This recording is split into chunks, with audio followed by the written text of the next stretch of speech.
तर नवनाथ वाघमारेला आम्ही पण शोधत आहोत. आम्ही महिला त्याला इतकं चपल्याने हाणू, मग त्याला मी मारून त्याला खेद व्यक्त करते. मी त्याला चपल्याने हाणते, गाडवर दिंड काढते, मग मी पण त्याला चपल्याने हाणून त्याचा खेद व्यक्त करते.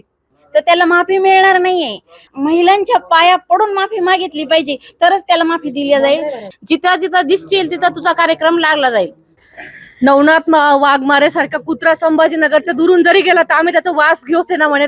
त्या वाघमाऱ्याच्या कुत्र्यासारखं त्याला आम्ही हाणणार आहे. आणि हे पोलीस विभागासमोर सुद्धा मी सांगितलंय की कुत्र्यासारखं नवनाथ वाघमारेला आम्ही हाणणार. तुम्ही जर 2 दिवसात त्याच्यावर कार्यवाही नाही केली, आम्ही कमिशनरांना पत्र दिले, 2 दिवसात तर त्याच्यावर कार्यवाही नाही झाली तर नवनाथ वाघमारेला आम्ही पण शोधत आहोत. आम्ही महिला त्याला इतकं चपल्याने हाणू की त्याचं तोंड पूर्ण सुजलं पाहिजे. तो कोणाला कोणत्याही आई बहिणीला बोलायच्या तो क्षमताने राहिली पाहिजे त्या कुत्र्याच्या. ते ना खेद व्यक्त केला की त्यांच्याकडून जे शब्द निघाले त्याच्याबद्दल. मग त्याला मी मारून त्याला खेद व्यक्त करते, मी त्याला चपलाने हाणते, गाडवर दिंड काढते आणि मग मी खेद व्यक्त करते. झालं. मग फडणवीस साहेबांना हेच अपेक्षित आहे का? तुम्ही लावून देतात हे लोक मागे. आता मराठ्यांची आई बहीण काय, इतर समाजांची आई बहीण काय? म्हणजे तुम्ही बोलायचं, तुम्ही शेण खायचं आणि नंतर म्हणायचं का आम्ही खेद व्यक्त करतो. मग मी पण त्याला चपलाने हाणून त्याचा खेद व्यक्त करते. चालेल का फडणवीस साहेबांना? ते आरक्षणाबाबत आम्ही आज मीटिंग घेतली आहे.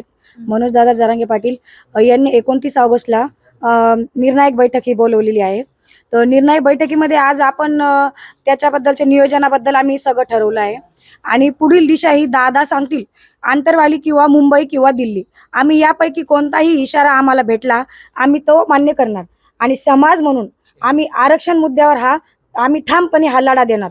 कारण आपण 2 ऑक्टोबरचा GR जो पाहिला, तर 2 ऑक्टोबरच्या GR मध्ये त्यांनी जे 58 लाख नोंदी यूज केलेल्या होत्या, 58 लाख नोंदी निघाल्या. मग त्याप्रमाणे तुम्ही व्हॅलिडिटी सर्टिफिकेट हे पाठवले का, दिले का, वाटप केली का, किंवा त्याची व्हॅलिडिटी दिली का, याचा त्यांनी SOP कुठल्याही प्रकारची त्यांनी फॉलो केलेली नाही. आणि GR फक्त हातात देऊन हे भागत नाही, तर त्याची अंमलबजावणी करणे ही पण तितकी जबाबदारी आहे.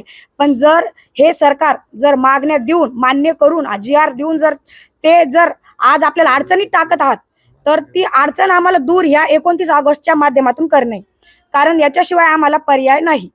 आज आम्ही ते नियोजन करता 29 ऑगस्टचं पुढील नियोजन आम्ही 29 ऑगस्टच्या नंतर ही दिशा ठरवणारच आहोत.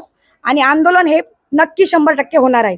आणि नवनाथ वाघमारेच्या बद्दल मी एवढंच सांगते, आज मी त्याला फोन केला होता, त्यांनी फोन हा उचलला नाही. आणि मी त्याला कुठेही दिसलं त्याला सापडून आम्ही त्याला चपल्याने हाणल्याशिवाय सोडणार नाही. आणि माफी मागून हा तुझा फायदा नाहीये.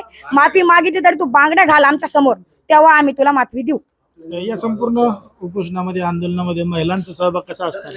महिला आता पहिल्याने जेव्हा 10%, 5% आल्या होत्या, यावेळेस आम्ही पूर्ण 90% महिला आम्ही आंदोलनाच्या ठिकाणी नेणार, एवढी जिम्मेदारी आम्ही आज घेतलेली आहे. तुम्ही एकच संदेश देऊ इच्छिते त्याला, कारण तो बोलला आणि बोलल्यानंतर त्याने माफी मागितली तर त्याला माफी मिळणार नाहीये. त्याने आमच्या महिलांच्या पाया पडून माफी मागितली पाहिजे, तरच त्याला माफी दिली जाईल. नाहीतर त्याला बाहेर फिरणं फार मुश्किल होईल. आणि इथं कुठंतरी सरकार प्रशासन जे आहे ते फार स्ट्रॉंग भूमिका घेत नाहीये, म्हणून ह्या गोष्टी वारंवार घडत आहे. आणि त्याला जर काही झालं, त्याला जर जिजाऊच्या लेकींनी मारलं, तर त्याला जबाबदार हे सरकारच राहणार आहे. कुत्र्या, तुला बांगड्याचा आहेर, साडीचा आहेर आणि गाडवावर जोपर्यंत तुझी दिंड निघणार नाही तोपर्यंत आम्ही शांत बसणार नाही. जिथं जिथं दिसशील तिथं तुझा कार्यक्रम लागला जाईल.